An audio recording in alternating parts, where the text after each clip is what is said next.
The Satan in the book of Job was composed of Job's 3 friends.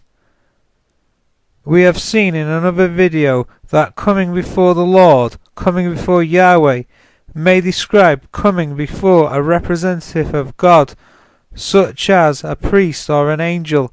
The sons of God, the believers at that time, presented themselves before a priest or an angel, perhaps a religious feast. Someone there, maybe one of the worshippers, reflected that it was not surprising that Job was such a strong believer, seeing that God had so richly blessed him. God gave that person the power to afflict Job, to demonstrate that Job's love of God was not based upon the blessings God had given to him.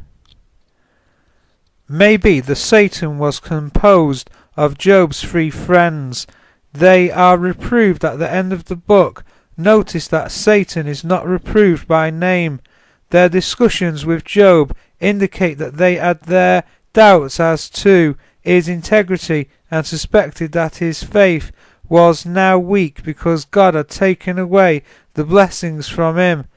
But now it is come upon thee, and thou faintest, it toucheth thee, and thou art troubled.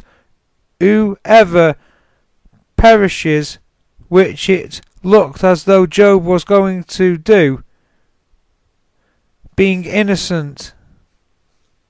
So who perishes being innocent, which it looked as though Job was going to do.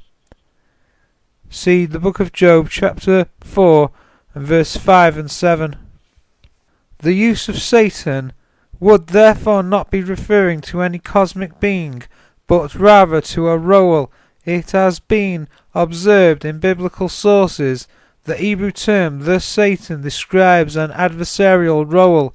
It is not the name of a particular character, and again, thus Satan is not a personal name, but a role, meaning the accuser, the adversary, the doubter.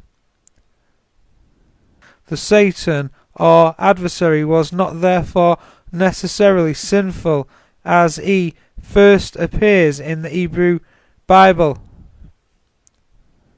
Satan is not necessarily evil, much less opposed to God. On the contrary, he appears in the book of Numbers and in the book of Job as one of God's obedient servants.